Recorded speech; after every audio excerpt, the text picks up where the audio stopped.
তো hello everyone, ফটোশপের মাধ্যমে এই ধরনের ড্রিপিং এফেক্ট কীভাবে দিতে হয় এই জিনিসটি আমি আজকে আপনাদের দেখাবো। অবশ্যই ধৈর্য সহকারে ভিডিওটি দেখবেন এবং ভিডিওটি ভালো লাগলে অবশ্যই সাবস্ক্রাইব করে যাবেন।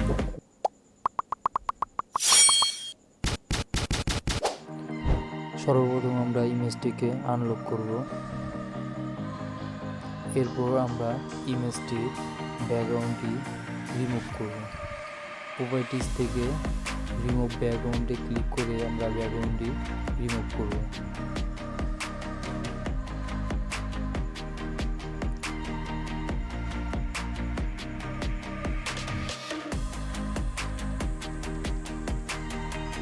তারপর আমরা আর্টবোর্ডটি বড় করে নেব। কন্ট্রোলটি ক্লিক করে ইমেজটি সিলেক্ট করব। তারপর ইমেজটিকে একটু ছোট করে নেব।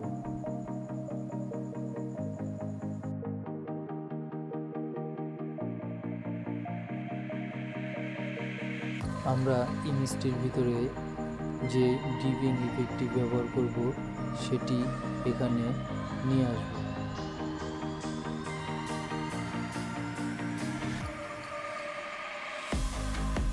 এই টিচারটির লিঙ্ক আমি ডিসক্রিপশন বক্সে দিয়ে দেব।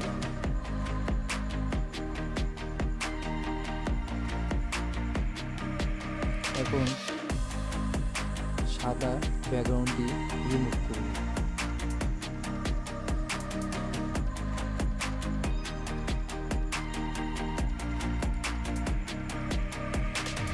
তারপর এই ব্যাকগ্রাউন্ডটির অপোজিটটা একটু কমিয়ে দেব।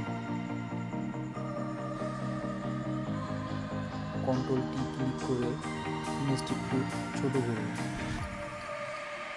এই ইমেজটি মাপ মতন বসিয়ে নেব।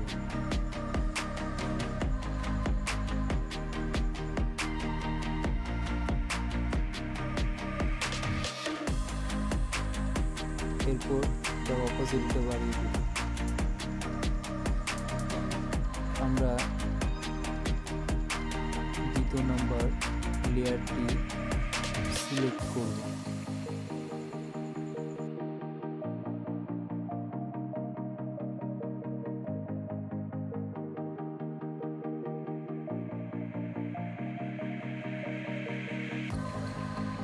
তারপর আমরা ইমেজে লেয়ার মাস্ক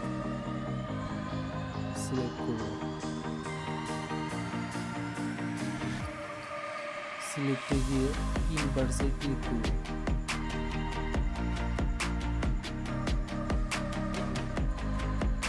এরপর আমরা ব্রাশ টুল থেকে ব্রাশ সিলেক্ট করে এখানে আমরা ব্রাশ করে দিব। ব্রাশ করে নিচের জায়গাটা রিমুভ করে দিব।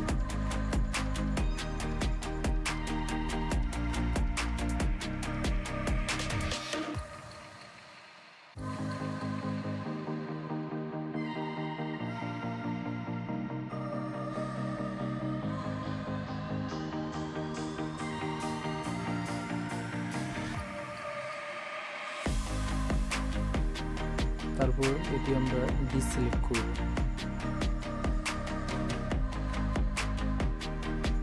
এরপর আমরা নতুন একটি লেয়ার নিব। ব্যাকগ্রাউন্ডে আমরা একটি গ্রেডিয়েন্ট কালার ইউজ করব।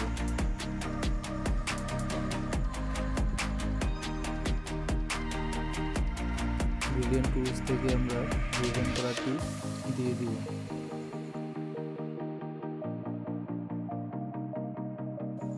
এখন গ্রেডিয়েন্ট কালারের ব্যাকগ্রাউন্ডটি আমরা ইমেজের নিচের লেয়ারে নিয়ে আসব।